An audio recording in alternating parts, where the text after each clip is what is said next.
నోరూరించే పచ్చళ్ళు, స్వచ్ఛమైన veg and non veg pickles, కమ్మటి sweets, fastest world wide delivery కోసం ఈ రోజే ఆర్డర్ చేయండి. టీమిండియా ఆస్ట్రేలియా మధ్య జరిగినటువంటి క్రికెట్ సిరీస్లో పేలవ ప్రదర్శన చేసింది టీమిండియా ఉమెన్స్ జట్టు. వరుసగా 3 వన్డేలను ఓడిపోయి క్లీన్ స్వీప్ చేసేసింది ఆస్ట్రేలియా ఇండియా పైన. 3 వన్డేల్లో 3 వన్డేలు కూడా ఓడిపోయింది. హర్మన్ ప్రీత్ కెప్టెన్సీలో ఈ యొక్క వన్డే ఫార్మాట్లో అత్యంత దారుణమైనటువంటి ఓటమి చవి చూసింది. ఇప్పుడు వరుసగా 3 వన్డేల్లో ఆస్ట్రేలియా అద్భుతమైనటువంటి విజయాలు సాధించి 3-0తో ఈ వన్డే సిరీస్ని కైవసం చేసుకుంది. ఏ వన్డేలో కూడా భారత ఉమెన్స్ జట్టు గతంలో మన రీసెంట్గా వన్డే ప్రపంచ కప్ ఛాంపియన్గా అవతరించినటువంటి ఉమెన్స్ జట్టు ఆస్ట్రేలియాలో జరుగుతున్నటువంటి వన్డే సిరీస్లో కనీసం ఒక్క మ్యాచ్లో కూడా పోరాట పటిమ చూపించలేకపోయింది. పూర్తిగా 3 వన్డేలు కూడా వన్ సైడెడ్ అయిపోయాయి. మొదట బ్యాటింగ్ చేసినటువంటి టీమిండియా 214కే ఆల్అవుట్ అయింది. రెండో వన్డేలో 251 పరుగులే చేయగలిగింది. మూడో వన్డేలో ఆస్ట్రేలియా మొదట బ్యాటింగ్ చేసి భీకరమైనటువంటి బ్యాటింగ్ తోటి 409 పరుగులు చేసింది ఈరోజు మూడో వన్డేలో. అటు ఈరోజు మ్యాచ్లో హేలీ 158 పరుగులతో విజృంభించగా బెత్ మూనీ అద్భుతమైనటువంటి బ్యాటింగ్ తోటి ఆమె ఒక సెంచరీ చేసింది.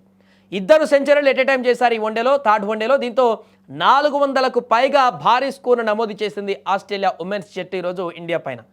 చేజింగ్లో బరిలోకి దిగినటువంటి టీమిండియా ఉమెన్స్ జట్టు ఎక్కడా కూడా మ్యాచ్ని గెలిచేటువంటి విధమైనటువంటి ప్రదర్శన కనబరచలేదు.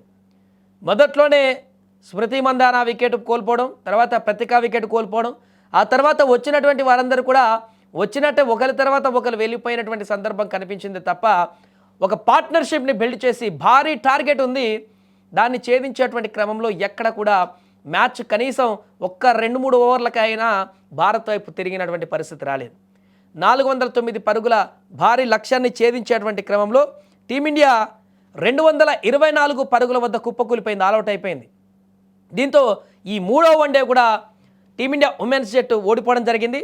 దీంతో ఆస్ట్రేలియా పర్యటనలో 3-0తోని అత్యంత పేలవమైనటువంటి ప్రదర్శనతోటి ఈ సిరీస్ను ఆస్ట్రేలియా చేతిలో పెట్టేసి టీమిండియా ఉమెన్స్ జట్టు ఇప్పుడు పూర్తిగా ఓటమి పాలైపోయింది. అంతకుముందు T20 సిరీస్ గెలిచింది ఆస్ట్రేలియాలో.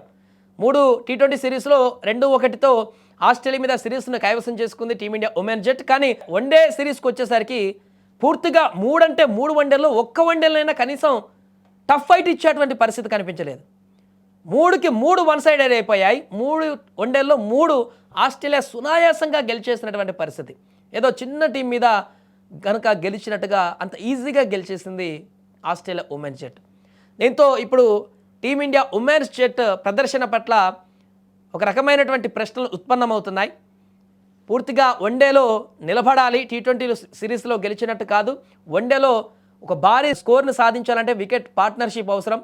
ఇది ఈ యొక్క టోర్నమెంట్ అంటే ఈ సిరీస్లో ఉమెన్స్ టీం ఈ రకమైనటువంటి ప్రదర్శన చేయడం అయితే ఏమాత్రం బాగోలేదంటూ కూడా కామెంట్ చేస్తున్నారు. ఏదేమైనా కూడా ప్రపంచ ఛాంపియన్షిప్ మొన్న అందుకున్నారు, వరల్డ్ కప్ అందించారు. మన టీమిండియా ఉమెన్స్ జట్టు చాలా అద్భుతమైనటువంటి ప్లేయర్తో ఉంది, కానీ ఈ రకమైనటువంటి ఓటమి మాత్రం జీర్ణించుకోలేకపోతున్నారు. వైట్ వాష్ అనేది మొన్ననే వరల్డ్ కప్ గెలిచినటువంటి అత్యుత్తమ టీమ్గా ఉన్న టీమిండియా ఉమెన్స్ జట్టు ఈరోజు ఆస్ట్రేలియా మీద ఇంత తేలికపాటి ఎలాంటి ఫైట్ కూడా లేకుండా వన్ సైడెడ్గా వారికి సిరీస్ అప్పచెప్పి రావడం ఏంటి అనేటువంటి ఒక ప్రశ్నలు కూడా ఉత్పన్నమవుతున్నాయి. కాబట్టి ఒకసారి ఉమెన్స్ జట్టు కూడా ఆత్మ పరిశీలన చేసుకోవాల్సిన పరిస్థితి ఏర్పడింది. ఒక బలమైనటువంటి బ్యాటింగ్ లైనప్ అనేది ఆల్రెడీ స్టార్ బ్యాట్సర్స్ ఉన్నారల్లా, కానీ ఒక్కరు కూడా హిట్ కాలేకపోయారు. ఈసారి పూర్తిగా వారు పార్ట్నర్షిప్ని బిల్డ్ చేయడంలో విఫలమయ్యారు. దీంతో ఈ 409 భారీ స్కోర్ని ఛేదించడంలో చేతికల పడి 24 పరుగులకే కుప్పకూలినటువంటి పరిస్థితి ఏర్పడింది. దీంతో 3-0తో ఆస్ట్రేలియా ఉమెన్స్ జట్టు సిరీస్ కైవసం చేసుకుంది. ఇక మిగిలింది ఒక టెస్ట్ ఉంది, ఆ ఒక టెస్టులోనైనా గెలిచి ఆస్ట్రేలియా టూర్ నుంచి సగర్వంగా టీమిండియా ఉమెన్స్ జట్టు తిరిగి రావాలని చెప్పేసి కోరుకుంది. ఒక T20 అయితే గెలిచింది, T20 సిరీస్.